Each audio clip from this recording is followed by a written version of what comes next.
ಸ್ನೇಹಿತರೆ, good morning, welcome back to my channel. ಇವತ್ತು ಸ್ನೇಹಿತರೆ ಬುಧವಾರ, ಟೈಮ್ 8:30 ಅರೌಂಡ್ ಆಗಿದೆ.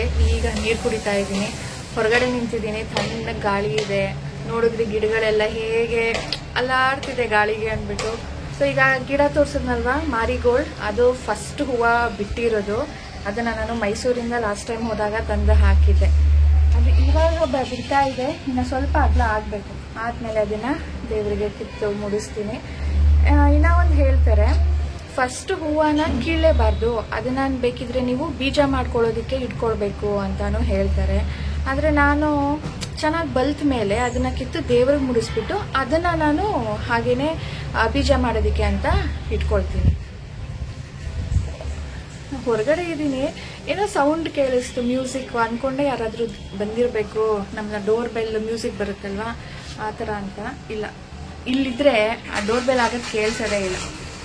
ಇನ್ವೇ ಸಾನು ಕೂಡ ಎದ್ದಿದ್ದಾಳೀಗ, ಅವಳು ನೋಡ್ತಾಳೆ. ಇವತ್ತು ಬುಧವಾರ ಸ್ಕೂಲ್ ಇತ್ತು, ಬಟ್ ಇವತ್ತು ರಜಾ ಕೊಟ್ಟಿದ್ದಾರೆ. ಯಾಕೆ ಹೇಳಿ, ನಮ್ಮ former chief minister SM Krishna ಅವರು ನೆನ್ನೆ ತೀರ್ಕೊಂಡಿದ್ದಾರೆ. ಸೊ ಆ್ಯಸ್ ಅ ರೆಸ್ಪೆಕ್ಟ್ ಇವತ್ತು ಎಲ್ಲ ಸ್ಕೂಲ್ಗಳಿಗೂ, ಕಾಲೇಜಸ್ಗೂ, ಗೌರ್ಮೆಂಟ್ ಆಫೀಸಸ್ಗೂ ಇರ್ಬೋದು ರಜಾ ಕೊಟ್ಟಿದ್ದಾರೆ. Let his soul rest in peace. So ಬನ್ನಿ, ಈಗ ನಮ್ಮ ದಿನ ಹೇಗೆ ಹೋಗುತ್ತೆ ನೋಡೋಣ. ಈಗ ಶುರು ಮಾಡ್ತಾ ಇದ್ದೀನಿ, ನೀರು ಕುಡಿತಾ ಇದ್ದೀನಿ. ಸಾನುಗೆ ಸ್ಟೀಮ್ ಕೊಡಬೇಕು. ಬನ್ನಿ, ಏನು ಮಾಡ್ತೀವಿ ಹೇಳಿ ತೋರಿಸ್ತೀನಿ. ಸಾನು ಸ್ಟೀಮ್ ಕೊಡೋದಿಕ್ಕೆ ಅಂತ ಹೇಳ್ಬಿಟ್ಟು ನೀರು ಇಟ್ಬಿಟ್ಟು ನಾನು ಹೊರಗಡೆ ಬಂದಿದ್ದೆ. ನಾನು ನೀರು ಕುಡಿತಾ ಇದ್ದೆ, ಅವಳು ವಾಶ್ರೂಮ್ಗೆ ಹೋಗಿದ್ದಾಳಂತೆ. ಸೊ ಸಣ್ಣ ಮಾಡ್ತೀನಿ. ಇನ್ನು ಮೂಗು ಕಟ್ಬಿಟ್ಟಿದೆ ಸ್ನೇಹಿತರೆ, ಹೇಳಿದೆ ಅಲ್ವಾ, ಆನ್ಯುವಲ್ ಡೇ ಟೈಮಲ್ಲೇ ಅವಳಿಗೆ ಮೂಗು ಕಟ್ಬಿಟ್ಟಿತ್ತು. ನಮಗೆ ಭಯ ಆಗ್ಬಿಟ್ಟಿತ್ತು, ಎಲ್ಲಿ ಮತ್ತೆ ಅವಳಿಗೆ ಮೂಗು ಕಟ್ಕೊಂಡು ಜ್ವರ ಬಂದು ಮಾತಾಡೋಕ್ಕಾಗದೆ ಏನಾದರೂ ತೊಂದರೆ ಆಗುತ್ತೇನೋ ಅಂತ ದಿನಕ್ಕೆ 3 ಸಾರಿ ಸ್ಟೀಮ್ ಕೊಡ್ತಾ ಇದ್ವಿ. ಅವಾಗ ಜಾಸ್ತಿ ಏನಾಗಿಲ್ಲ, ಬಟ್ ಕೆಮ್ಮಲು ಶುರು ಆಗ್ಬಿಟ್ಟಿದೆ. ಈಗ ಅವಳಿಗೆ ಮೊದಲು ನೆಗಡಿ ಆಗುತ್ತೆ, ಆಮೇಲೆ ಜ್ವರ ಬರುತ್ತೆ, ಆಮೇಲೆ ಕೆಮ್ಮಲು ಶುರು ಆಗುತ್ತೆ. ಕೆಮ್ಮಲು ಶುರು ಆದರೆ ಪಾಪ ರಾತ್ರಿ ಎಲ್ಲ ಅವಳಿಗೆ ಎಚ್ಚರ ಇರ್ಬೇಕು. ಅವಳು ನಾವು ಎಚ್ಚರ ಇರ್ಬೇಕು, ಅವಳು ಎಚ್ಚರ ಇರ್ಬೇಕು, ಆ ಥರ ಸಿಚುವೇಶನ್ ಆಗುತ್ತೆ. ಸೊ ಅವಳಿಗೆ ಅಂದ್ಬಿಟ್ಟು ಈಗ ನಾನು ಜಿಂಜರ್, ಹನಿ, ಸ್ವಲ್ಪ ಪೆಪ್ಪರ್ ಮಿಕ್ಸ್ ಮಾಡಿ ಕೊಡಬೇಕು.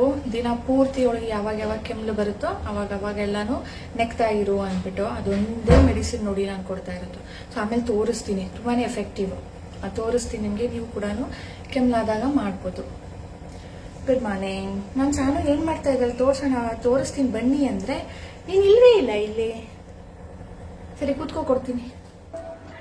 ನೋಡಿ, ಈ ಥರ ಸಾನುಗೆ ಸ್ಟೀಮ್ ಕೊಡೋದು. ನಾವು ಮೊದಲು ಸ್ಟೀಮ್ ಮಷಿನ್ ಬರ್ತಲ್ಲ, ಸ್ಟೀಮರ್ದು, ಅದು ತಂದು ಇಟ್ಕೊಂಡಿದ್ವಿ. ಅದು ಡಾಕ್ಟರ್ ಹೇಳಿದ್ರು ಅದರಲ್ಲಿ ನಾವು ನೀರಲ್ಲಿ ಉಪ್ಪು ಹಾಕೋದಕ್ಕಾಗೋದಿಲ್ಲ. ಉಪ್ಪು ಹಾಕಿದ್ರೆ ಅದು ಕೆಟ್ಟೋಗುತ್ತೆ ಮಷೀನು. ಅದಕ್ಕೆ ಇಲ್ಲ, ನೀವು ಪ್ಲೇನ್ ನೀವು ಬಿಸಿ ಮಾಡಿಬಿಟ್ಟು ಅದಕ್ಕೆ ಉಪ್ಪು ಹಾಕಿ ಒಂದು 10-15 ಮಿನಿಟ್ಸ್ ಈ ಥರ ಬಟ್ಟೆ ಮುಚ್ಚಿಬಿಟ್ಟು ಕೊಡಿ, ತುಂಬಾ ಎಫೆಕ್ಟಿವ್ ಆಗಿರುತ್ತೆ. ನೀವು ಆ ಮಷೀನಲ್ಲಿ ಕೊಡೋದಕ್ಕೆ ಹೋದರೆ ಉಪ್ಪು ಹಾಕೋದಕ್ಕಾಗೋದಿಲ್ಲ. ಆ್ಯಂಡ್ ಅಷ್ಟೊಂದು ಸ್ಟೀಮ್ ಏನು ಬೇಡ, ಅದು ಪ್ಲಾಸ್ಟಿಕ್ ಬೇರೆ ಇರುತ್ತಲ್ವ, ಅದು ಸ್ಮೆಲ್ ಅಷ್ಟೊಂದು ಚೆನ್ನಾಗಿರೋದಿಲ್ಲ, ಎಫೆಕ್ಟಿವ್ ಇರೋದಿಲ್ಲ ಅಂದರು. ಸೊ ಆವಾಗಲಿಂದ ನಾವು ಹೀಗೆ ಕೊಡ್ತೀವಿ. ಇವತ್ತು ತಿಂಡಿಗೆ ಪಡ್ಡು ಮಾಡ್ತಾ ಇದ್ದೀನಿ ಸ್ನೇಹಿತರೆ. ಇದು ಇಡ್ಲಿ ಹಸಿಟ್ಟು. ಯೂಶಲಿ ದೋಸೆ ಹಸಿಟ್ಟಲ್ಲಿ ಫ್ಲೇವರ್ ಸ್ವಲ್ಪ ಚೆನ್ನಾಗಿರುತ್ತೆ ಇಡ್ಲಿ ಹಸಿಟ್ಟಿಗಿಂತ. ಬಟ್ ಹೋದ್ಸರಿ ಇಡ್ಲಿ ಮಾಡಿದ್ದೆ, ಇವಾಗಲೂ ಇಡ್ಲಿ ಮಾಡಿದ್ರೆ ಸಾನು ಬೇಜಾರಾಗ್ತಾಳೆ ಅಂದ್ಬಿಟ್ಟು ಪಡ್ಡು ಮಾಡ್ತಾ ಇದ್ದೀನಿ. ಇಷ್ಟೆಲ್ಲ ರೆಡಿ ಮಾಡೋ ಅಷ್ಟೊತ್ತಿಗೆ ನನಗೆ ಸ್ವಲ್ಪ ಕ್ರ್ಯಾಂಪ್ಸ್ ಶುರು ಆಯಿತು. I am expecting my date. ಅದಕ್ಕೆ ಸ್ವಲ್ಪ ರೆಸ್ಟ್ ಮಾಡೋಣ ಅಂದ್ಕೊಂಡೆ. ರೆಸ್ಟ್ ಮಾಡಬೇಕಾದ್ರೆ ಯಾಕೋ ಜಾಸ್ತಿನೇ ಆಯಿತು ಪೇನು. ಆವಾಗ ನಾನು ಸಾನುಗೆ ಸ್ವಲ್ಪ ಹೆಲ್ಪ್ ಕೇಳಿದೆ. ಅವಳಂತೂ ಖುಷಿಯಾಗಿ ಮಮ್ಮ ನಾನು ಮಾಡ್ಕೊಡ್ತೀನಿ, ನಾನು ವ್ಯಾಕ್ಯೂಮ್ ಕ್ಲೀನರಲ್ಲಿ ಮಾಡ್ಕೊಡ್ತೀನಿ ಅಂದ್ಬಿಟ್ಟು ವ್ಯಾಕ್ಯೂಮ್ ಕ್ಲೀನರ್ ಹೋಲ್ ಮನೇನ ಕ್ಲೀನ್ ಮಾಡಿದ್ಲು. ಆಮೇಲೆ ಈಗ ಒರೆಸಿ ಕೂಡ ಕೊಡ್ತಾ ಇದ್ದಾಳೆ. ಸೊ ಇದು ಎರಡೂ ನನಗೆ ತುಂಬಾ ಹೆಲ್ಪ್ಫುಲ್ ಆಗ್ತಾ ಇದೆ ಸ್ನೇಹಿತರೆ. ಸಾನು ಸ್ಮೈಲಿಂಗ್ ನೋಡ್ರಿ, ಅವಳು ಖುಷಿ ಅಂತೆ ಮಾಡೋದಕ್ಕೆ, ಫನ್ ಬರುತ್ತಂತಿದ್ರಲ್ಲ ಒರೆಸೋದಕ್ಕೆ. ಅಬ್ಬಾ, ನನಗೆ ದೊಡ್ಡ ಕೆಲಸ ಈಸಿ ಆಗೋಯ್ತು. ಸ್ನೇಹಿತರೆ, ಇದು ಎಲೆಕ್ಟ್ರಿಕ್ ಮಾಪ್ ಅಂತ. ಅದಾಗ ಅದೇ ಮೂವ್ ಆಗುತ್ತೆ ಆ್ಯಂಡ್ ಸ್ಪ್ರೇ ಮಾಡ್ಬೋದು ನೀರು. ಅದಕ್ಕೆ ಅವಳಿಗೆ ಖುಷಿ ನೋಡ್ರಿ, ಹೇಳಿದ ತಕ್ಷಣ ಸ್ಪ್ರೇ ಮಾಡೋದು, ನೀರು ಹಾಕೋದಕ್ಕೆ ಮಜಾ ಬರುತ್ತೆ. ಸೊ ಇದು ರೀಸೆಂಟಾಗಿ ರಿವ್ಯೂ ಮಾಡಿದ್ದೆ, ಆ ವ್ಲಾಗ್ನ ನೀವು ನೋಡ್ಬೋದು. ಇದ್ರ ಲಿಂಕ್ ನಾನು ಡಿಸ್ಕ್ರಿಪ್ಷನ್ ಹಾಕಿರ್ತೀನಿ, ಚೆಕ್ ಮಾಡಿ. ಹಾಲು ಕೂಡ ಕುಡಿದಿರಲಿಲ್ಲ, ಸ್ವಲ್ಪ ರೆಸ್ಟ್ ಮಾಡಿ ಎದ್ದು ಬರೋಣ ಅಂದ್ಕೊಂಡೆ. ತುಂಬ ಆಯ್ತಲ್ಲ ಅಂದ್ಬಿಟ್ಟು ಅಲ್ಲೇ ರೆಸ್ಟ್ ಮಾಡಿ ಈಗ ಸ್ನಾನಕ್ಕೆ ಹೋಗಬೇಕಿತ್ತು. ತುಂಬ ಹೊಟ್ಟೆ ಹಸು ಆಗ್ತಾ ಇತ್ತು, ಹಾಲು ಕುಡಿದಿರ್ಲಿಲ್ವಲ್ಲ, ಸಖತ್ ಹೊಟ್ಟೆ ಹಸಿತ್ತು. ಅದಕ್ಕೆ ನಾನು ಆ್ಯಪಲ್ ಕಟ್ ಮಾಡ್ಕೊಂಡಿದ್ದೀನಿ, ಹಾಲು ಜೊತೆ ಸ್ವಲ್ಪ ಆ್ಯಪಲ್ ತಿನ್ನೋಣ ಅಂತ. ಅದ್ರ ಜೊತೆ ನಾನಿವತ್ತು ಪೀನಟ್ ಬಟರ್ನ ಕೂಡ ಟ್ರೈ ಮಾಡ್ತಾ ಇದ್ದೀನಿ. ಪೀನಟ್ ಬಟರ್ ಸಾನುಗೋಸ್ಕರ ನಾನು ಮಾಡಬೇಕು ಅಂತ ಇದ್ದೆ, ಅದನ್ನು ಟೇಸ್ಟ್ ಮಾಡೋಣ ಒಂದ್ಸರಿ ಅಂದ್ಬಿಟ್ಟು ತರಿಸಿದ್ದೆ. ಎಷ್ಟು ಇಷ್ಟ ಆಗ್ಬಿಟ್ಟಿದೆ ನನಗೆ ಅಂದರೆ, ಅದರಲ್ಲಿ ಸಕ್ಕರೆ ಇಲ್ಲ, ಸಾಲ್ಟ್ ಇಲ್ಲ, ಪ್ರಿಸರ್ವೇಟಿವ್ಸ್ ಇಲ್ಲ, ಯಾವುದೇ ಥರದ ಆಯಿಲ್ ಅದು ಇದು ಏನೂ ಯೂಸ್ ಮಾಡಿಲ್ಲ. ಟೇಸ್ಟ್ ಅಂತೂ ರಾ ಪೀನಟ್ ನಾವು ತಿನ್ನಬೇಕಾದ್ರೆ ನಮಗೆ ಹೇಗೆ ಟೇಸ್ಟ್ ಬರುತ್ತೋ ಅದೇ ಥರ ಬರುತ್ತೆ. ಅದಕ್ಕೆ ನೋಡಿ ಆಗಲೇ ಎಷ್ಟು ಖಾಲಿಯಾಗಿದೆ ಅಂದ್ಬಿಟ್ಟು. ರಾಜೇಶ್ ಕೂಡ ಒಂದೊಂದು ಸ್ಪೂನ್ ತಿಂತಾರೆ, ನಾನು ಕೂಡ ಅಂದರೆ ಟೇಸ್ಟ್ ಎಷ್ಟು ಚೆನ್ನಾಗಿದೆ ಅಂದರೆ ತಿನ್ನಬೇಕು ಅನಿಸುತ್ತೆ. ಅದಕ್ಕೆ ಇವತ್ತು ಆ್ಯಪಲ್ ಜೊತೆ ತಿನ್ನೋಣ ಅಥವಾ ಹಾಗೆ ತಿನ್ನೋಣ ಅಂದ್ಬಿಟ್ಟು ತೊಗೊಳ್ತಾ ಇದ್ದೀನಿ. ನಮಗೆ ಈ ಕ್ರ್ಯಾಂಪ್ಸ್ ಬಂದಾಗ ಹಾರ್ಮೋನ್ ಸ್ವಲ್ಪ ಮೇಲೆ ಕೆಳಗಡೆ ಆಗಿರುತ್ತೆ, ಆಗ ನಮಗೆ ಏನಾದರೂ ಕ್ರೇವಿಂಗ್ಸ್ ಬರುತ್ತೆ. ಸಮ್ಟೈಮ್ಸ್ ಸ್ಪೈಸಿ ತಿನ್ನಬೇಕು ಅನಿಸುತ್ತೆ, ಸಮ್ಟೈಮ್ಸ್ ಸ್ವೀಟ್ ತಿನ್ನಬೇಕು ಅನಿಸುತ್ತೆ. ಹಾಗೆ ನನಗಿವತ್ತು ಸ್ವೀಟ್ ತಿನ್ನಬೇಕು ಅನ್ನಿಸ್ತಾ ಇತ್ತು. ಇದರಲ್ಲೇ ನ್ಯಾಚುರಲ್ ಸ್ವೀಟ್ನೆಸ್ ಇದೆ, ಏನು ಆ್ಯಡೆಡ್ ಶುಗರ್ ಇಲ್ಲ. ಹಾಗಾಗಿ ನನಗೆ ಸ್ವೀಟ್ ತಿನ್ನೋ ಬದಲು ಇದನ್ನೇ ತಿನ್ನೋಣ, ಆ್ಯಪಲಲ್ಲೂ ನ್ಯಾಚುರಲ್ ಸ್ವೀಟ್ನೆಸ್ ಇರುತ್ತೆ, ಪೀನಟ್ ಬಟರಲ್ಲೂ ಇರುತ್ತೆ ಅಂದ್ಕೊಂಡು ಅದನ್ನು ತಿಂತಾ ಇದ್ದೀನಿ. ತುಂಬಾ ಚೆನ್ನಾಗಿದೆ ಸ್ನೇಹಿತರೆ. ಪ್ರೋಟೀನ್ ಅಲ್ವಾ ಪೀನಟ್ಟು. ಸೊ ಇದ್ರ ಲಿಂಕ್ ನಾನು ಡಿಸ್ಕ್ರಿಪ್ಷನಲ್ಲಿ ಇಟ್ಟಿರ್ತೀನಿ, ನೀವು ಬೇಕಿದ್ರೆ ಚೆಕ್ ಮಾಡಿ. ನೀವು ತಿನ್ಬೋದು, ನಿಮ್ಮ ಮಕ್ಕಳಿಗೂ ಕೂಡ ಕೊಡ್ಬೋದು. Very healthy option. ಸ್ನೇಹಿತರೆ, ಈಗ ಸ್ನಾನ ಮಾಡಿ ಬಂದು ಪೂಜೆ ಆಯಿತು, ತಿಂಡಿ ಆಯಿತು. ತಿಂಡಿ ಮಾಡಿಟ್ಟೆ ಅಂದರೆ ನಂಗೆ ಗೊತ್ತಿತ್ತು ಇನ್ನೇನು ಶುರು ಆಗುತ್ತೆ ಕ್ರ್ಯಾಂಪ್ಸ್, ನನಗೆ ಆದಷ್ಟು ಬೇಗ ನಾನು ತಿಂಡಿ ಮಾಡಿಡಬೇಕು ಅಂತ ಹೇಳ್ಬಿಟ್ಟು ಎಲ್ಲ ಪ್ರಿಪೇರ್ ಮಾಡಿಬಿಟ್ಟು ಅದಕ್ಕೆ ರೆಸ್ಟ್ ಮಾಡಿ. ಆಮೇಲೆ ಸಾನು ಇವತ್ತು ಸ್ವಲ್ಪ ಲೇಟೇ, ಅವಳು ರಜಾ ಇದ್ದಿದ್ದ ದಿನ ತಿಂಡಿ ಏನು ಬೇಗ ಕೇಳೋದಿಲ್ಲ. ಅದಕ್ಕೆ ಸ್ವಲ್ಪ ರೆಸ್ಟ್ ಮಾಡಿ ಎದ್ದು ಬಂದು ಅವಳಿಗೆ ತಿಂಡಿ ಮಾಡಿಕೊಟ್ಬಿಟ್ಟು ಈಗ ನಾನು ಸ್ನಾನ ಮಾಡಿ ಬಂದಿದ್ದೆ.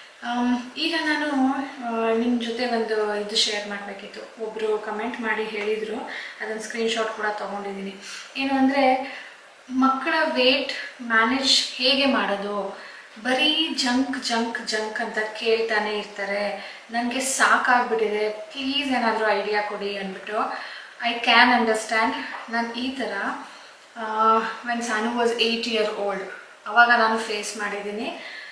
ಯಾಕೆ ಅಂದರೆ, ಸಣ್ಣ ಮಕ್ಕಳಿಗೆ ಕುರುಕು ತಿಂಡಿ ಅಂದರೆ ತುಂಬಾ ಇಷ್ಟ ಆಗುತ್ತೆ. ಚಾಕ್ಲೇಟ್ಸು, ಚಿಪ್ಸು, ಬ್ರೆಡ್, ಹೊರಗಡೆ ಹೋದಾಗ ಬರ್ಗರ್, ಬೇಕ್ರಿ ಐಟಮ್ಸ್ ಎಲ್ಲನೂ ಇಷ್ಟ ಆಗುತ್ತೆ. ನಾವು ಕೂಡ ಚಿಕ್ಕ ಮಗು, ಆಮೇಲೆ ಕಂಟ್ರೋಲ್ ಮಾಡೋದಿದ್ದೇ ಇರುತ್ತೆ, ಕೊಡ್ಸೋಣ ಬಿಡು ಅಂದ್ಬಿಟ್ಟು ಕೊಡ್ತಾ ಇದ್ವಿ. ಆಮೇಲೆ ಅವ್ರಿಗೆ ಯಾವಾಗ ಈ ಇನ್ಫೆಕ್ಷನ್ ತುಂಬ ಬೇಗ ಆಗುವಂಥ ಈ ಪ್ರಾಬ್ಲಮ್ ಶುರು ಆಯಿತು, ಆವಾಗಲಿಂದ ನಮಗೆ ಫುಲ್ ನೀವು ಬಿಡಿಸ್ಬೇಕು ಅಂತ ಹೇಳಿಬಿಟ್ರು. ನಮ್ಮ ಮನೇಲಿ ಎಲ್ಲರೂ ಬೈತಾಯಿದ್ರು, ನೀನೇನು ಆ ಚಿಕ್ಕ ಮಗುಗೆ ನೀನು ಏನೂ ಕೊಡೋದಿಲ್ಲ ಅಂತೀಯ, ಒಂದು ಐಸ್ ಕ್ರೀಮ್ ಕೊಡೋಲ್ಲ, ಒಂದು ಚಿಪ್ಸ್ ಕೊಡೋಲ್ಲ, ಒಂದು ಚಾಕ್ಲೇಟ್ ಕೊಡೋದಿಲ್ಲ. ಮನೆಗೆ ಯಾರೇ ಬಂದ್ರೂ ಅವರು ಮಕ್ಕಳಿರೋ ಮನೆಗೆ ಬಂದರೆ ಅವರು ತೊಗೊಂಡು ಬರೋದೇ ಚಾಕ್ಲೇಟು, ಅದ್ರ ಜೊತೆ ಬಿಸ್ಕೆಟು. ನಾವು ಯಾರಾದರೂ ಮನೆಗೆ ಹೋದರೆ ಅವ್ರ ಮನೆಯಲ್ಲಿ ಕುಕ್ಕೀಸು, ಐಸ್ ಕ್ರೀಮು ಎಲ್ಲನೂ ಕೊಡ್ತಾರೆ. ಅದನ್ನೆಲ್ಲ ನಾನು ಯಾವ ರೀತಿಯಾಗಿ ಕಂಟ್ರೋಲ್ ಮಾಡಿದ್ದೀನಿ ಅಂದರೆ, ನಾನು ಈಗಲೂ ಕೂಡ ಬಯಸ್ಕೊಳ್ತೀನಿ, ಏನು ಮಗುವಿಗೆ ನೀನು ಏನು ಕೊಡೋದಿಲ್ವಲ್ಲ ಅಂತ. ನಾನೇನೋ ಕೊಡಬಾರ್ದು ಅಂದ್ಬಿಟ್ಟು ಹೇಳ್ಬಿಡ್ತೀನಿ, ಆದರೆ ಮಕ್ಕಳು ಕೇಳಬೇಕಲ್ವಾ, ಅವ್ರಿಗೆ ನಾವು ಯಾವ ರೀತಿಯಲ್ಲಿ ಮ್ಯಾನೇಜ್ ಮಾಡಬೇಕು. ಸೊ ಬನ್ನಿ ಈಗ ಅದನ್ನು ಹೇಗೆ ಮ್ಯಾನೇಜ್ ಮಾಡ್ಬೋದು, ಯಾವ ಆಲ್ಟರ್ನೇಟ್ ನಾವು ನೋಡ್ಬೋದು ಅಂತ ತಿಳಿಸ್ತೀನಿ. ಒಂದು ಪೇಪರ್ ತೊಗೊಂಡಿದ್ದೀನಿ, ಇದರಲ್ಲಿ ಸಾನು ಸ್ವಲ್ಪ ಏನೋ ಪ್ರಾಕ್ಟೀಸ್ ಮಾಡ್ತಾಯಿದ್ಲು, ನಿಮಗೆ ಆಮೇಲೆ ತಿಳಿಸ್ತೀನಿ ಇದೇನು ಅಂತ. ಸೊ ಈಗ 2 ಭಾಗ ಮಾಡ್ಕೊಳ್ಳೋಣ. ಒಂದು ಹೆಲ್ದಿ ಆ್ಯಂಡ್ ಇನ್ನೊಂದು ಏನಂತ ಹೇಳೋಣ, ನಾನ್ ಹೆಲ್ದಿ ಅಂತ ಹೇಳೋಣವೋ ಅಥವಾ ಫ್ರೈಡ್ ಅಂತ ಹೇಳೋಣವೋ ಅಥವಾ ಔಟ್ಸೈಡ್ ಫುಡ್ ಅಂತ ಹೇಳೋಣವೋ ಸರಿ ಔಟ್ಸೈಡ್ ಫುಡ್ ಅಂತಾನೆ ಹೇಳೋಣ. ಈಗ ಇದು ನಾವು ಮಕ್ಕಳು ಏನ್ ಜಾಸ್ತಿ ತಿಂತಾರೋ ಅದನ್ನ list. Chocolate, chips, cheese, juice, cool drinks like soft drinks, pizza, burger, ಆಮೇಲೆ ಪೊಟ್ಯಾಟೋದು, french fry, veg, many things. So ಇಷ್ಟು ನಾವು ಕಾಮನ್ ಆಗಿ ಮಕ್ಕಳು ಇಷ್ಟಪಡೋದು. ಸೊ ಇದಕ್ಕೆ ನಾವು ಆಲ್ಟರ್ನೇಟಿವ್ ಆಗಿ ಏನ್ ಕೊಡ್ಬೋದು ಅವ್ರಿಗೆ, ಲೈಕ್ ಚಾಕ್ಲೇಟ್ ಬದಲು ನಾವು ಮನೇಲೇನೆ ನಟ್ಸ್ ಆ್ಯಂಡ್ ಫ್ರೂಟ್ಸ್ ಬಾರ್ ಮಾಡ್ಬೋದು. ಎಲ್ಲ ನಟ್ಸ್ ಮತ್ತು ಫ್ರೂಟ್ಸ್ ಅಲ್ಲಿ ನಾವು ಮೇನ್ ಆಗಿ ಡೇಟ್ಸ್ನ ಡೇಟ್ಸ್ ಬೈಂಡಿಂಗ್ಗೆ ಹಾಗೆ ಸ್ವೀಟ್ ಅದೆಲ್ಲ ಸೇರಿ ನಾವು ಚಾಕ್ಲೇಟ್ ಬದಲು ಅದನ್ನ ಒಂದು ಬಾರ್ ಆಗಿ ಮಾಡಿಟ್ಕೊಂಡು ಕೊಡ್ಬೋದು. ಸೊ ಚಿಪ್ಸ್ ಬದಲು ನಾವು ಏನು ಕೊಡ್ಬೋದು, ಚಿಪ್ಸ್ ಬದಲು ನಾವೇ ಮನೆಯಲ್ಲಿ ಮಾಡಬೇಕಾಗತ್ತೆ, ಅಥವಾ ಈ ಕುರ್ಕುರೆ ಬೆಂಡಿ ಥರ ಮಾಡ್ಬೋದು. ಅಥವಾ ಮಿಕ್ಸ್ಚರ್, ಅವಲಕ್ಕಿ ಮಿಕ್ಸ್ಚರ್ ಮಾಡ್ತೀವಲ್ವಾ, ಅವಲಕ್ಕಿ ಮಿಕ್ಸ್ಚರ್, ಅಥವಾ ಮನೆಯಲ್ಲೇ ಮಾಡಿದಂಥ ಚಕ್ಲಿ, ಕೋಡ್ಬಳೆ, ನಿಪ್ಪಟ್ಟು, ಆ ಥರದ್ದು ಏನಾದರೂ ನಾವು ಮನೆಯಲ್ಲಿ ಮಾಡ್ಬೋದು. ಸೊ ಕುಕೀಸ್ಗೆ ಬರೋದಾದ್ರೆ ನಾವು ಮನೆಯಲ್ಲೇನೆ ಕಪ್ ಕೇಕ್ಸ್ನ ಮಾಡಿಕೊಡ್ಬೋದು. ರಾಗಿದು biscuits, wheat biscuits or cookies ನಾವು ಮನೇಲೇ ಮಾಡ್ಬೋದು. ಅದನ್ನ ಸಕ್ಕರೆ ಆದರೂ ಯೂಸ್ ಮಾಡ್ಬೋದು, ಬೆಲ್ಲ ಆದರೂ ಯೂಸ್ ಮಾಡ್ಬೋದು. ಆ್ಯಂಡ್ ಯಾವುದೇ ಥರದ ಪ್ರಿಸರ್ವೇಟಿವ್ಸ್ ಇಲ್ಲದೆ ನಾವು ಕುಕೀಸ್ಗಳನ್ನ ಮನೇಲೇ ಮಾಡ್ಕೊಳ್ಬೋದು. ನೆಕ್ಸ್ಟು ಜ್ಯೂಸಸ್ಗೆ ಬರೋದಾದರೆ ಮನೇಲೇ ಸ್ಮೂತೀಸ್ ಮಾಡಿ ಕೊಡೋದು, ಅಥವಾ ಮಿಲ್ಕ್ ಶೇಕ್ಸ್ ಮಾಡಿ ಕೊಡೋದು, ಫ್ರೆಶ್ ಜ್ಯೂಸ್ನ ಮಾಡಿ ಕೊಡೋದು ನಾವೇ ಮನೆಯಲ್ಲಿ ಮಾಡಬೇಕಾಗುತ್ತೆ. ಜ್ಯೂಸ್ ಅಂದರೆ ನಾನು ಹೇಳಿದ್ದು ಸ್ನೇಹಿತರೆ ಈ ಮಾಜಾ, ಫ್ರೂಟಿ ಬರುತ್ತಲ್ವ ಅದು. ಕೂಲ್ ಡ್ರಿಂಕ್ಸ್ ಅಂದರೆ ನಾನು ಏನು ಈ ಪೆಪ್ಸಿ, ಕೋಲಾ ಬರುತ್ತಲ್ಲ ಅದಕ್ಕೆ. ಸೊ ಇದು ಎರಡಕ್ಕೂ ಆಪ್ಷನ್ನು ಇದೊಂದೇ ಇರೋದು. ಸೊ ಅವ್ರಿಗೆ ಕೂಲ್ ಡ್ರಿಂಕ್ಸ್ ಕುಡಿಬೇಕು ಅನ್ನೋ ಹಾಗಿದ್ರೆ ನೀವು ಸೋಡಾ ತಂದು ಸೋಡಾ ಮತ್ತು ಲೈಮ್ ಮಾಡಿ ಕೊಡ್ಬೋದು, ಆಯಿತಾ. ಪಿಜ್ಜಾ ನೀವು ವೀಟ್ ಬೇಸ್ನ ಮಾಡಿಕೊಂಡು ಮನೇಲೇ ಅದ್ರ ಜೊತೆ ವೆಜಿಟೇಬಲ್ಸ್ನ ಜಾಸ್ತಿ ಹಾಕಿ ಚೀಸ್ ಎಲ್ಲ ಹಾಕಿ ಮನೆಯಲ್ಲೇ ಮಾಡಬೇಕಾಗುತ್ತೆ. ಬರ್ಗರ್ ಕೂಡ ಹಾಗೇನೆ, ಪ್ಯಾಟೀಸ್, ಪೊಟ್ಯಾಟೊ ಆಗಿರ್ಬೋದು, ಕಟ್ಲೆಟ್ ಆಗಿರ್ಬೋದು, ಅದನ್ನೆಲ್ಲ ಮನೆಯಲ್ಲೇ ಮಾಡಿಬಿಟ್ಟು ನಾವು ಬ್ರೆಡ್ ಅದು ಸ್ವಲ್ಪ ಹೊರಗಡೆ ತರಬೇಕಾಗುತ್ತೆ, ತಂದು ನಾವು ಮನೆಯಲ್ಲೇ ಬರ್ಗರ್ ಕೂಡ ಹಾಕ್ಬೋದು. ಲೈಕ್ ವೆಜ್ಜಿ ಜಾಸ್ತಿ ಹಾಕಿ ಹೋಮ್ ಮೇಡ್ ಚಟ್ನೀಸ್ ಮಾಡಿ, ಅದು ಪುದೀನ ಚಟ್ನಿನೋ ಮಯೋನೋ ಮನೇಲೇ ಮಾಡಿಬಿಟ್ಟು ನಾನು ಅಲ್ಲಿ ರೀಸೆಂಟಾಗಿ ತೋರಿಸಿದ್ದೆ ನಿಮಗೆ. ಅದರ ಜೊತೆ ಲೆಟರ್ಸ್ ಎಲ್ಲ ಹಾಕಿ ಮನೆಯಲ್ಲೇ ಹೆಲ್ದಿಯಾಗಿ ನಾವು ಬರ್ಗರ್ ಕೂಡ ಮಾಡ್ಬೋದು. ಪೊಟ್ಯಾಟೊ ಫ್ರೈಸ್ ಆಗಿರ್ಬೋದು, ವೆಜ್ಜಸ್ ಆಗಿರ್ಬೋದು, ಅದನ್ನೆಲ್ಲನೂ ಕೂಡ ನಾನು ಹೇಳಿದ್ನಲ್ಲ ಈ ಚಕ್ಲಿ, ಮಿಕ್ಸ್ಚರು ಆ ಥರ ಎಲ್ಲ ಮಾಡಿಕೊಡ್ಬೇಕು. ಇಲ್ಲಾಂದರೆ ಅದನ್ನು ಕೂಡ ನಾವು ಮನೆಯಲ್ಲೇ ಏರ್ ಫ್ರೈಯರಲ್ಲಿ ನಾವು ಮಾಡಿ ಕೊಡೋದನ್ನು ಕಲಿಬೇಕಾಗುತ್ತೆ. ಹೀಗೆ ಸ್ನೇಹಿತರೆ ನಾವು ಚೇಂಜಸ್ನ ಮಾಡ್ಕೊಳ್ಬೇಕಾಗುತ್ತೆ. ನಾವು ಮಕ್ಕಳಿಗೆ ಮಾತ್ರನೇ ಹೆಲ್ದಿ ಕೊಟ್ಬಿಟ್ಟು ಅವ್ರ ಮುಂದೆ ನಾವು ಅನ್ಹೆಲ್ದಿ ತಿಂದಾಗ ಅಥವಾ ಔಟ್ಸೈಡ್ ಫುಡ್ ತಿಂದಾಗ ಅವ್ರಿಗೂ ಕ್ರೇವಿಂಗ್ಸ್ ಆಗುತ್ತೆ, ನಾವು ತಿನ್ನಬೇಕು ಅಂತ ಅಂದ್ಬಿಟ್ಟು. ಸೊ ಅವ್ರಿಗೆ ಬೇಡ ಅಂತ ಹೇಳೋ ಮುಂಚೆ ನಾವು ಅದನ್ನು ನಿಲ್ಲಿಸ್ಬೇಕಾಗುತ್ತೆ, ಮನೆಗೆ ತರೋದನ್ನೇ ನಿಲ್ಲಿಸ್ಬೇಕಾಗುತ್ತೆ. ಬಟ್ ನಮಗೆ ಸ್ವಲ್ಪ ಕೆಲಸ ಜಾಸ್ತಿ ಆಗುತ್ತೆ. ಅವ್ರಿಗೆ ನನಗೇನಾದರೂ ತಿನ್ನೋಕೆ ಕೊಡು ಅಂದ ತಕ್ಷಣವೇ ಬಿಸ್ಕೆಟ್ ತೆಗೆದು ಕೊಟ್ಬಿಡೋದು, ಬ್ರೆಡ್ ತೆಗೆದು ಕೊಟ್ಬಿಡೋದು, ಚಾಕ್ಲೇಟ್ ಕೊಟ್ಬಿಡೋದು ಮಾಡ್ತಾ ಇರ್ತೀವಿ. ಆದರೆ ಹೆಲ್ದಿ ಆಪ್ಷನ್ಗೆ ನೋಡಿದಾಗ ನಾವು ಇಷ್ಟೆಲ್ಲ ಮಾಡಬೇಕು ಅಂದರೆ ನಾವು ಕೂಡ ಸ್ವಲ್ಪ ಎಕ್ಸ್ಟ್ರಾ ಟೈಮನ್ನು ಕೊಡಬೇಕಾಗುತ್ತೆ. ಈ ರೀತಿಯಲ್ಲಿ ನೀವು ಈ ಥರ ಆಲ್ಟರ್ನೇಟಿವ್ನ ಅವ್ರಿಗೆ ಮಾಡಿ ಕೊಟ್ಟಾಗ ಒಂದೇ ಸಾರಿಗೆ ಅವ್ರು ಬಿಡದೇ ಇರ್ಬೋದು. ನಾನು ಕೊಡೋದನ್ನೇ ನಿಲ್ಲಿಸ್ಬಿಡಿ ಅಂತ ಹೇಳೋದಿಲ್ಲ. ವಾರಕ್ಕೊಂದ್ಸರಿ ನಾನು ಕೂಡ ಸಾನುಗೆ ಸ್ನ್ಯಾಕ್ ಬಾಕ್ಸ್ಗೆ ಹಾಕಿ ಕೊಡ್ತೀನಿ. ಆ್ಯಂಡ್ ಅವಳ ಫ್ರೆಂಡ್ ಮನೆಗೆ ಏನಾದರೂ ಹೋದಾಗ ಅವರು ಕುಕೀಸ್ ಕೊಡ್ತಾರೆ ಅಥವಾ ಚಾಕ್ಲೇಟ್ಸ್ ಕೊಡ್ತಾರೆ, ಏನಾದರೂ ಕೊಟ್ಟಾಗ ಹಾಂ ಸರಿ ತಿನ್ನು, ಅವ್ರು ಕೊಟ್ಟಾಗ ನಾನು ಯಾಕೆ ಬೇಡ ಅನ್ನೋದು, ಸರಿ ತಿನ್ನಮ್ಮ ಅಂತ ಹೇಳ್ಬಿಡ್ತೀನಿ. ನಾನಂತೂ ಮನೆಯಲ್ಲಿ ಕೊಡೋದಿಲ್ಲ ಸ್ನೇಹಿತರೆ, ನಾನು ಮನೆಗೆ ತರೋದೇ ಇಲ್ಲ. ಅವ್ರ ಫ್ರೆಂಡ್ಸ್ ಕೊಟ್ಟಿದ್ದು, ಈಗ ಮನೆಗೆ ಯಾರಾದರೂ ಬರ್ತಾರಲ್ಲ ಅವ್ರು ತೊಗೊಂಡು ಬರೋದು, ಅದೇ ನಾನು ಇಟ್ಕೊಂಡಿರ್ತೀನಿ. ಅದೇ ಎಷ್ಟು ಜಾಸ್ತಿ ಇರುತ್ತೆ ಅಂದರೆ ಅದನ್ನೇ ಡಿಸ್ಟ್ರಿಬ್ಯೂಟ್ ಮಾಡಿಬಿಡ್ತೀನಿ ನಾನು. ಈ ರೀತಿಯಲ್ಲಿ ನಾನು ಸಾನುಗೆ ಸ್ವಲ್ಪ ಹೆಲ್ದಿ ಫುಡ್ ಕಡೆ ಚೇಂಜ್ ಮಾಡಿದ್ದು. ಏನೇ ಇದ್ರೂ ಮನೇಲೇ ಮಾಡೋದು. ಅವಳಿಗೆ ಕೇಕ್ ತಿನ್ನಬೇಕು ಅನ್ನಿಸ್ತಿದೆ, ಪೇಸ್ಟ್ರಿ ತಿನ್ನಬೇಕು ಅನ್ನಿಸ್ತಾ ಇದೆ, ಮನೇಲೇ ಕಪ್ ಕೇಕ್ ಮಾಡ್ತೀನಿ ವಿತೌಟ್ ಕ್ರೀಮ್.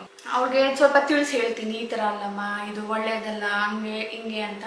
ಸಮ್ಮರ್ ಬಂದಾಗ ಐಸ್ ಕ್ರೀಮು, ಅದು ಬಿಟ್ಟರೆ ವಿಂಟರಲ್ಲಿ ಪಾಪ ಅವಳು ಐಸ್ ಕ್ರೀಮ್ ಮುಖನೂ ನೋಡೋ ಹಾಗಿಲ್ಲ, ಹಾಗಾಗಿದೆ. ಈ ರೀತಿಯಲ್ಲಿ ನೀವು ಸ್ವಲ್ಪ ಚೇಂಜಸ್ ಮಾಡ್ಕೊಳ್ಳಿ ಸ್ನೇಹಿತರೆ. ಸ್ವಲ್ಪ ಸ್ಟಾರ್ಟಿಂಗಲ್ಲಿ ನಿಮಗೆ ಕಷ್ಟ ಅನಿಸುತ್ತೆ, ಬಟ್ ಇದೇ ನಿಮಗೆ ಅಭ್ಯಾಸ ಆಗಿಬಿಡುತ್ತೆ. ಆಮೇಲೆ ಹೊರಗಡೆ ಹೋದಾಗ ಏನು ತೊಗೊಳ್ಬೇಕು ಅಂತ ಅನ್ಸೋದೇ ಇಲ್ಲ. ಮಕ್ಕಳಿಗೂ ಅಷ್ಟೇ ನಾವು ಏನು ಕೊಡ್ತೀವೋ ಅವರು ಅದಕ್ಕೇ ಅಭ್ಯಾಸ ಆಗ್ತಾರೆ. ಸೊ ಒಂದ್ಸರಿ ಟ್ರೈ ಮಾಡಿ. ಇದರ ಜೊತೆ ಫ್ರೂಟ್ಸು, ವೆಜಿಟೇಬಲ್ಸು ಅದು ದಿನ ತಿನ್ನಕ್ಕಂತೂ ಆಗೋದಿಲ್ಲ. ಸೊ ಇದು ಕೂಡ ಫುಲ್ಲಿ ಹೆಲ್ದಿ ಅಂತ ನಾನು ಹೇಳೋದಿಲ್ಲ, ನಾನು ಕೊಟ್ಟಿದ್ದ options, but better then outside food. ಒಪ್ಕೊಳ್ತೀರಾ ಅಲ್ವಾ?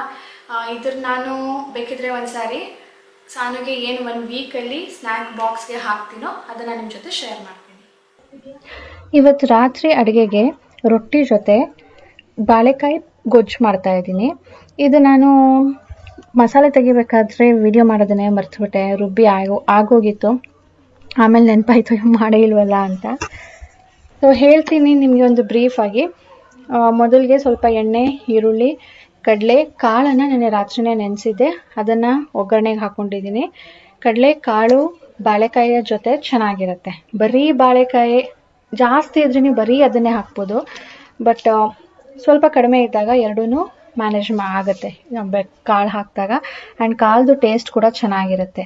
ಸೊ ಟೊಮ್ಯಾಟೊ ಹಾಕಿದ್ದೀನಿ. ಮಸಾಲೆ ಇದು ಏನೇನು ಹಾಕಿದ್ದೀನಿ, ಒಂದು ಚೂರು ಕಾಯಿ, ಅದಕ್ಕೆ ನಿಮಗೆ ಖಾರಕ್ಕೆ ಎಷ್ಟು ಬೇಕೋ ಅಷ್ಟು ಗ್ರೀನ್ ಚಿಲ್ಲಿ, ಚಕ್ಕೆ, ಲವಂಗ ಒಂದು 4, ಚಕ್ಕೆ 1 ಇಂಚಷ್ಟು, ಒಂದು 10ರಿಂದ 12 ಬೆಳ್ಳುಳ್ಳಿ, 1 ಇಂಚಷ್ಟು ಶುಂಠಿ, ಒಂದು 10 ಕಾಳು ಮೆಣಸು.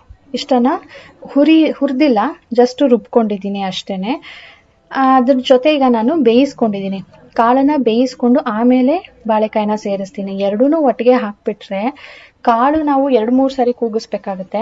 ಬಾಳೆಕಾಯಿಗೆ ಜಸ್ಟ್ ಒಂದು ಕುದಿ ಬಂದು ಹಾಕ್ಬಿಟ್ರೂ ಸಾಕಾಗುತ್ತೆ. ಆ ಥರ ನಾನೀಗ ಕಾಳು ಬೇಯಿಸ್ಕೊಂಡು ಆದಮೇಲೆ ಇದಕ್ಕೆ ಬಾಳೆಕಾಯಿನ ಸೇರಿಸ್ಬಿಟ್ಟು ಜಸ್ಟ್ ಮುಚ್ಚಿಬಿಟ್ಟು ಸುಮ್ಮನೆ ಪ್ರೆಷರ್ ಬಂದ ತಕ್ಷಣವೇ ಆಫ್ ಮಾಡಿಬಿಡೋಣ ಅಂತ ಇದ್ದೀನಿ. ತುಂಬ ಚೆನ್ನಾಗಿರುತ್ತೆ ಸ್ನೇಹಿತರೆ. ಅದ್ರ ಜೊತೆಗೇನೆ ನಾನು ಸ್ವಲ್ಪ ಒಗ್ಗರಣೆ ಕೊಡೋಣ ಮಂಡಕ್ಕಿಗೆ ಅಥವಾ ಪೂರಿಗೆ ಅಂದ್ಕೊಂಡು ಅದು ಕೂಡ ರೆಡಿ ಮಾಡ್ಕೊಳ್ತಾ ಇದ್ದೆ. ಆ ಕಡೆ ಆಗ್ತಾ ಇದ್ದಂಗೆ ಇದಕ್ಕೂ ಕೂಡ ಒಗ್ಗರಣೆ ಕೊಡ್ತಾ ಇದ್ದೀನಿ. ಈ ಚಳಿಗೆ ಕುರ್ಮಾ ಅಂದ್ಕೊಂಡು ಚೆನ್ನಾಗಿರುತ್ತೆ. ಇದು ಕೂಡ ಒಂದು ಹೆಲ್ದಿ ಸ್ನ್ಯಾಕ್. ನೀವು ಮಿಕ್ಸ್ಚರ್ ಮಾಡೋದಕ್ಕೆ ಇಷ್ಟ ಇಲ್ಲ ಅಂದರೆ ಈ ಥರ ಮಾಡಿ ಕೂಡ ಇಟ್ಕೊಳ್ಬೋದು. ನೋಡಿ, ಚೂರು ಎಣ್ಣೆ ಇರುತ್ತೆ, ಆದರೆ ಮಂಡಕ್ಕಿ ನಾವು ಜಾಸ್ತಿ ಹಾಕ್ತೀವಲ್ವಾ, ತುಂಬ ದಿನ ಇಟ್ಟು ತಿನ್ಬೋದು. ಇದಕ್ಕೆ ನಾನು ಫ್ಲೇವರ್ಗೆ ಅಂಥೇಳಿ ಸ್ವಲ್ಪ ರೆಡ್ ಚಿಲ್ಲಿ ಪೌಡರ್ ಮತ್ತು ಸಾಂಬಾರ್ ಪೌಡರ್ ಸೇರಿಸಿದ್ದೀನಿ. ಸ್ನೇಹಿತರೆ, ಇದರೊಂದಿಗೆ ಇವತ್ತಿನ ವಿಡಿಯೋ ಕೂಡ ಎಂಡ್ ಮಾಡ್ತೀನಿ. ಸಿಗೋಣ ಮುಂದಿನ ವ್ಲಾಗ್ನೊಂದಿಗೆ. ಅಂಟಿಲ್ ದೆನ್ ಪ್ಲೀಸ್ ಇವತ್ತಿನ ವಿಡಿಯೋ ಲೈಕ್ ಆಗಿದ್ರೆ ಲೈಕ್ ಬಟನ್ನ ಕ್ಲಿಕ್ ಮಾಡಿ ತಿಳಿಸಿ, ಶೇರ್ ಮಾಡಿ. ವಿದೌಟ್ ಸಬ್ಸ್ಕ್ರೈಬಿಂಗ್ ನೋಡ್ತಾ ಇದ್ರೆ ಪ್ಲೀಸ್ ಸಬ್ಸ್ಕ್ರೈಬ್ ಮಾಡ್ಕೊಳ್ಳಿ. ಬಾಯ್ ಸ್ನೇಹಿತರೆ.